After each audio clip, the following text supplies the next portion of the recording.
अब इस वीडियो में हम जानेंगे फंक्शंस ऑफ सेल मेम्ब्रेन।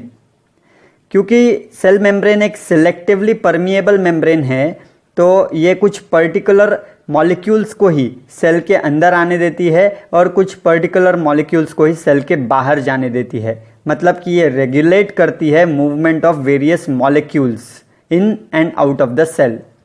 जो पिछले वीडियोज़ में हमने एक्टिव ट्रांसपोर्ट और पैसिव ट्रांसपोर्ट देखा था, वो सब इसी फंक्शन के अंडर आता है। उसी तरह प्लाज्मा मेम्ब्रेन जो है वो एंडोसाइटोसिस और एक्सोसाइटोसिस करवाने में मदद करती है। तो एंडोसाइटोसिस का मतलब हमने बताया था कि जब इंपोर्ट होता है मटेरियल का इनटू द सेल, उसे एंडोसाइटोसिस कहा था हमने। अगर वो फूड मटेरियल सॉलिड फॉर्म में इंपोर्ट किया गया है या इंजेस्ट किया गया है तो उसे हमने फैगोसाइटोसिस कहा था। और अगर वो फूड मटेरियल लिक्विड फॉर्म में या वाटर की तरह उसे इंपोर्ट किया गया या इंजेस्ट किया गया था तो उसे पिनोसाइटोसिस हमने कहा था।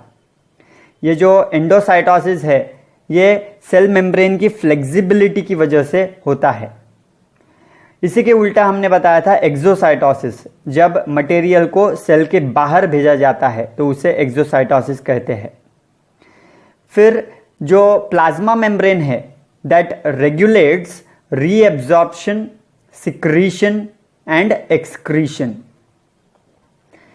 प्लाज्मा मेम्ब्रेन में हमने बहुत से प्रोटीन्स देखे थे, membrane proteins. They serve as enzymes and receptors. ये जो प्लाज्मा मेम्ब्रेन है it participates in biogenesis of cell wall. Cell wall बनाने के अंदर वो मदद करती है। उसी तरह it also contributes in the formation of cell organelles. Plasma membrane act as cytoskeleton providing the mechanical framework. और कुछ यूनिसेल्युलर ऑर्गेनिजम्स में जैसे कि अमीबा में जो सूडोपोडिया है that is formed by the projection of plasma membrane. अब last function जो कि सबसे इंपॉर्टेंट है दैट इज होम्योस्टेसिस, यानी कि प्लाज्मा मेम्ब्रेन जो है वो सेम स्टेट मेंटेन करने में मदद करती है। So this is all about plasma membrane. अब अगली वीडियो से हमें शुरू करना है साइटोप्लाज्म और प्रोटोप्लाज्म।